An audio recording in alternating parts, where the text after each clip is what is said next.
Hello students, Vande Mataram. Welcome to all of you in this session number 3 of chapter number 21 Neural Control and Coordination. Up to the previous session हमने point discuss किया था actual में nerve impulse और action potential किस तरह से generate होता है एंड हाउ दे ट्रांसफर और conduct from one point of or one end of neuron to another end of neuron. Now within this session we will discuss about the transmission of impulses. Action potential का transmission synapse के पास कैसे होता है. So सबसे पहला तो question आता है what is a synapse?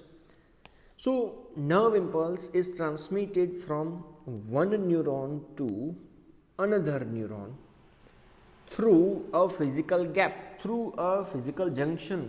And this junction is considered as a synapses. Previous session में भी मैंने आपको बताया था कभी भी दोनों न्यूरॉन के बीच में फिजिकल अटैचमेंट नहीं होता है, एटलीस्ट दोनों के बीच में कुछ ना कुछ गैप है, वो गैप का नाम है सिनेप्स. तो वो गैप के पास ये नर्व इम्पल्स कैसे क्रॉस होकर के एक न्यूरॉन से दूसरे न्यूरॉन की ओर जाएगा. So synapse is defined as a close functional contact between axon of one neuron and dendrites of successive neuron. मतलब पहले न्यूरॉन के एक्सॉन और दूसरे न्यूरॉन के डेंड्राइट के बीच का क्लोज फंक्शनल कांटेक्ट होता है विथ अ क्लेफ्ट और गैप. छोटा सा गैप होगा, एक क्लेफ्ट होगा अप्रोक्सीमेट 200 एंगस्ट्रॉम का.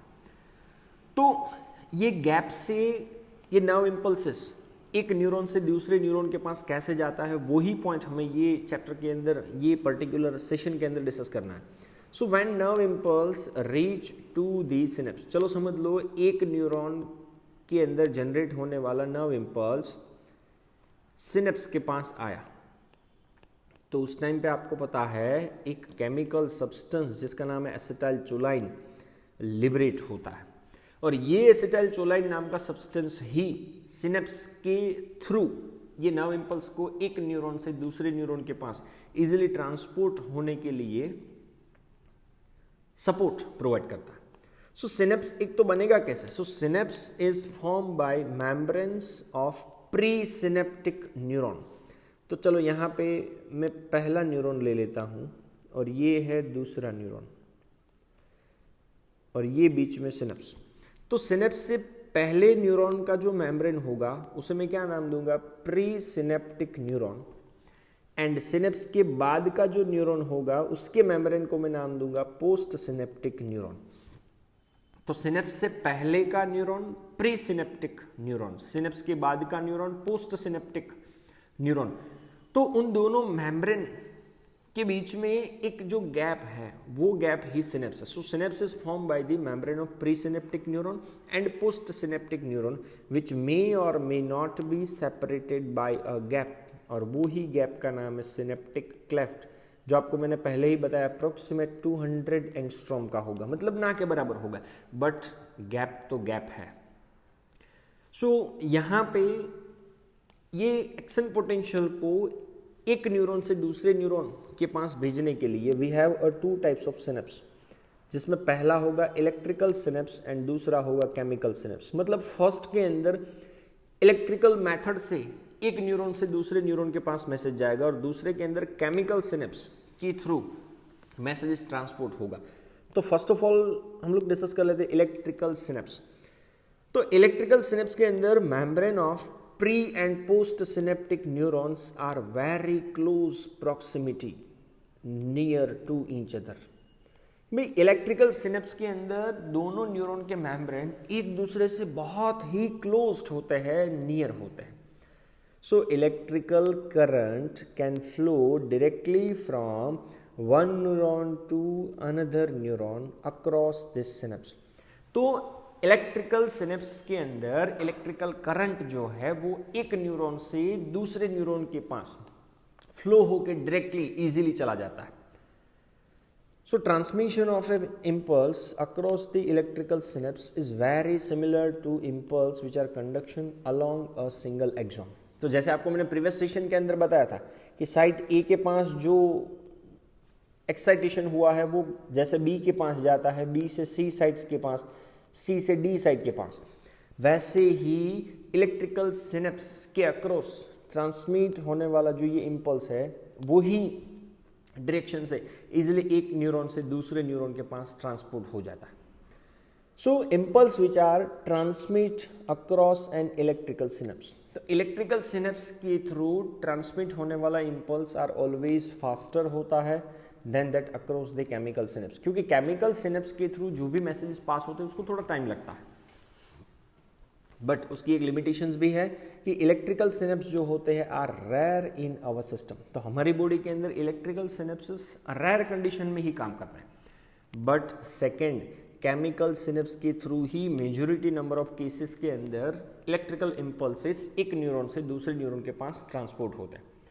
तो केमिकल सिनेप्स की बात करो, so membranes of pre and post synaptic neurons are separated by fluid filled space, और वो फ्लूइड फिल्ड स्पेस का नाम दिया है मैंने सिनेप्टिक क्लेफ्ट। तो आप ये डायग्राम देख सकते हो, तो वो डायग्राम के अंदर ये है सिनेप्स से पहले जो न्यूरॉन है उसका मेम्ब्रेन, जिसका नाम दिया है प्री सिनेप्टिक मेम्ब्रेन।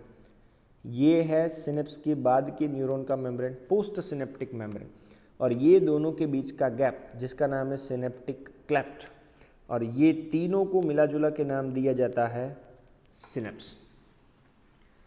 तो चलो यहां से वो मैसेजेस आ रहा है, तो वो मैसेजेस को यहाँ से दूसरे न्यूरॉन के पास कैसे ट्रांसपोर्ट किया जाता है वो ही हमें डिस्कस करना है, इलेक्ट्रिकल नहीं बल्कि केमिकल सिनेप्स के अंदर। ओके, दूसरे डायग्राम्स अगर आप देखो तो आपको ये दिख रहा है सिनेप्टिक वेसिकल्स होता है, और ये जो स्लाइट स्वेलिंग स्ट्रक्चर है वो है सिनेप्टिक नोब। जो सिनेप्टिक नोब के अंदर सिनेप्टिक वेसिकल है, और वो वेसिकल के अंदर आपको पता है एसिटाइल कोलाइन नाम का न्यूरोट्रांसमीटर प्रेजेंट होता है।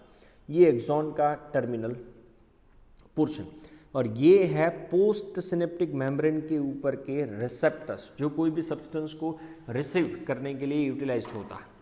इवन ये डायग्राम भी आप उसी के जैसा ही कंसिडर कर सकते हो। So do you know how pre synaptic neuron transmit an impulse और action potential across the synaptic cleft to post synaptic neuron. तो एक्चुअल में क्वेश्चन का मतलब क्या है कि pre synaptic neuron synaptic cleft को क्रॉस करके नर्व इंपल्स का ट्रांसपोर्टेशन पोस्ट सिनेप्टिक मेम्ब्रेन तक किस तरह से करता है, मेन क्वेश्चन ये है। सो एक केमिकल जिसका नाम है neurotransmitter acetylcholine are involved in the transmission of impulses at this synapse. तो ये सिनेप्स के पास न्यूरोट्रांसमीटर एसिटाइलकोलाइन नाम का सब्सटेंस यूज होगा। Okay, axon terminal contains a synaptic vesicles which are filled with this neurotransmitter. तो ये न्यूरोट्रांसमीटर किसके अंदर भरा होगा, तो वो भरा होता है ये सिनेप्टिक वेसिकल्स के अंदर। अब हमारा काम है ये सिनेप्टिक वेसिकल्स को प्री सिनेप्टिक मेम्ब्रेन के साथ फ्यूज्ड करवाना, ताकि क्लेफ्ट के अंदर ये न्यूरोट्रांसमीटर रिलीज हो सके। पर उसको फ्यूज करवाने के लिए पूरी की पूरी प्रोसेस हमें परफॉर्म करनी।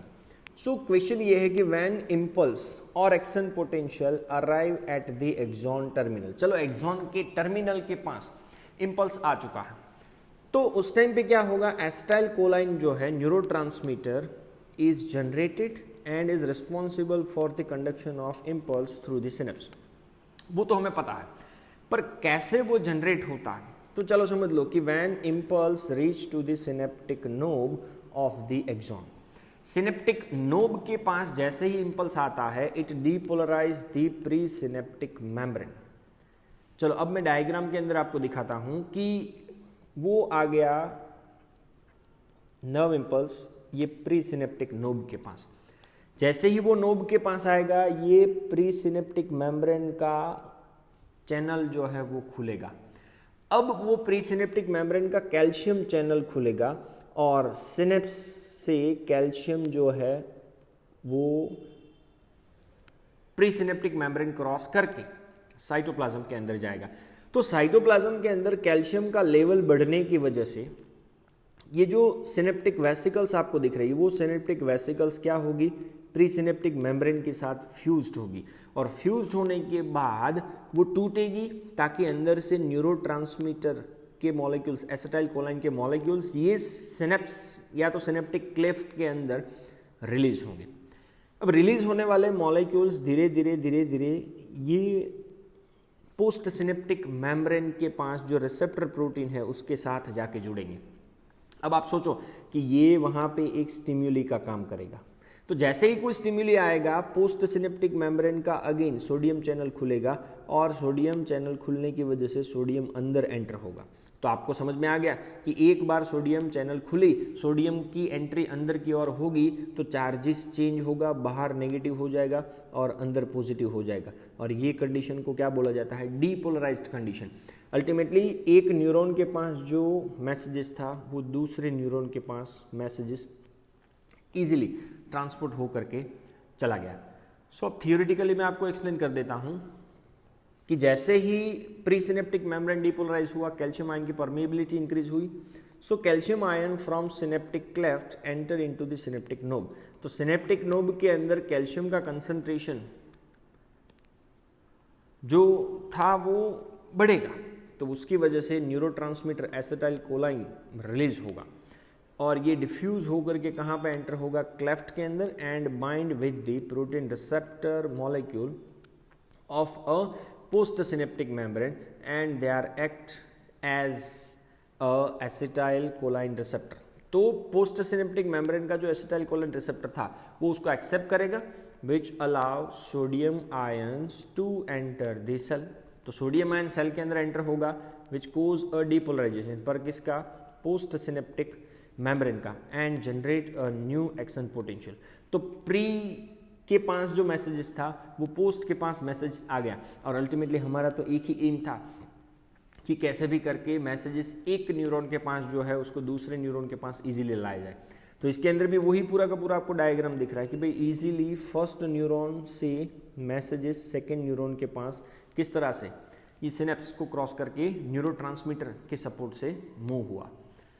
Okay, so it stimulates the movement of synaptic vesicles towards the membrane where they fuse with plasma membrane and release their neurotransmitter in the synaptic cleft, जो आपको मैंने ऑलरेडी पहले ही पॉइंट बताया। सो ये रिलीज हुआ neurotransmitter जो है वो स्पेसिफिक रिसेप्टर के साथ जुड़ेगा which are present on the post synaptic membrane. तो इजीली मैसेज कहाँ पे चला गया, एक न्यूरॉन से दूसरे न्यूरॉन के पास। So this binding open ion channel, कौन सा आयन चैनल खुलेगा, sodium ion channel, which allow the entry of ions, कौन सा ions, Na+, which can generate a new potential in the post synaptic neuron। अब ये नया पोटेंशियल जो develop हुआ है मे भी पॉसिबल है एक्साइटेटरी हो सकता है, स्टिमुलेटरी कि कोई प्रोसेस को स्टार्ट करने के लिए यूटिलाइज होगा, और we can say that inhibitory कोई प्रोसेस को स्टॉप करने के लिए भी यूटिलाइज हो सकता है।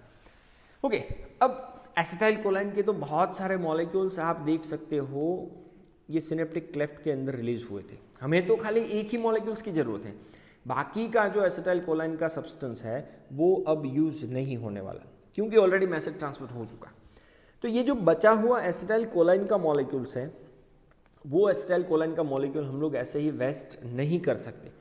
तो क्या होगा कि एसिटाइल कोलाइन जो अभी सिनेप्टिक क्लेफ्ट के अंदर बचा हुआ है उसका ब्रेकडाउन हो जाता है एसिटिक एसिड और कोलाइन नाम के सब्सटेंस में, एक एंजाइम के सपोर्ट से जिसका नाम है एसिटाइल कोलाइन एस्ट्रेज। तो ये एसिटाइल कोलाइन एस्ट्रेज एसिटिक एसिड और कोलाइन को बनाने के बाद कहाँ पे ट्रांसपोर्ट कर देगा, सिनेप्टिक नोब के अंदर, और वहाँ जाकर के दोनों एक दूसरे के साथ फिर से जुड़ करके क्या बन जाएगा, एसिटाइल कोलाइन, जो किसके अंदर एंटर हो जाएगा, सिनेप्टिक वेसिकल्स के अंदर, ताकि नेक्स्ट जब न्यूरॉन को नर्व इम्पल्स एक न्यूरॉन से दूसरे न्यूरॉन के पास ट्रांसपोर्ट करने हो तो उस टाइम पे वो यूटिलाइज्ड हो सके। सो एसिटाइल कोलाइन जिनकी अब एक्चुअल में जरूरत नहीं है, they are inactivated by acetylcholine esterase, एक एंजाइम है जो कहाँ पे होता है, क्लेफ्ट के अंदर प्रेजेंट होगा।